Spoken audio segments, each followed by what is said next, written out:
Hey there guys, IRClever here, and I'm here today with a review of the game Villagers, which has a very generic sounding name, but I assure you it does come up on the Steam search and it does come up on Google if you search Villagers game, so we're all good there. Now, Villagers is a town building game by indie developer Bumblebee. It focuses on village expansion and resource collection while also trying to keep your citizens happy and well fed. I'm reviewing this game in early March 2016, about 2 weeks before the game is officially released on the 25th of March, which technically makes this a pre-release review, but I think we can safely assume there's not going to be any major changes in such a short amount of time.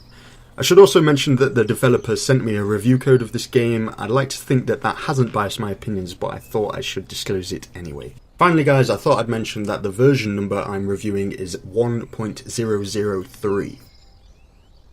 So let's start off with the aesthetics of this game. First off, Villagers looks absolutely beautiful. There seems to be two ways you could go with this kind of genre, either a cartoon or realistic style. The realistic style works really well here and looks very nice. It runs very nicely too. I don't have the best gaming PC, but I've got everything cranked to ultra and I've had no problems with it whatsoever so far. The minimum requirements needed to run this game are very easily achievable. The borders in this game are fantastic. The maps are surrounded by like this old timely grid reference, which gives it the feel of like a live action ordnance survey map on the table of an inn. I'm not sure if that's ever been done before, but personally I've never seen it. It addresses a sometimes overlooked aspect of city builder and RTS games, like what in particular defines that as the border and why is that field more important than the other side? It would be cool if the developers took this one step further and added like big pints of beer in the background or rulers and compasses on the side, for example. That would be cool.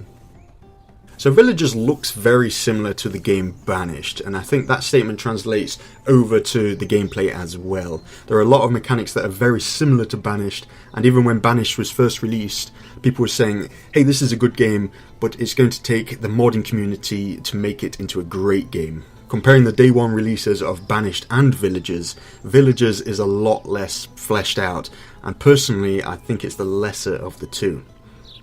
On top of that, Banished has had a 2-year lead with the modding community, which has helped iron out any initial problems with the game and add a lot more content.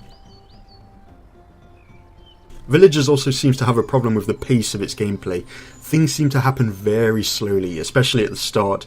This is the kind of game that you could set up and leave for 20 minutes or half an hour and then come back and you've made some nice progress. Admittedly, I've never made a large village, which I assume would help to speed up the gameplay to be a more enjoyable pace. However, at that point, due to the lack of content, you've probably built all the available buildings anyway. The highest amount of villagers I've ever had was about 20, but there are some Steam achievements to go all the way up to 100. Thankfully, there's an option to speed up the gameplay times 10, but I don't think that's enough. Perhaps times 25 would help to remedy the initial slow pace.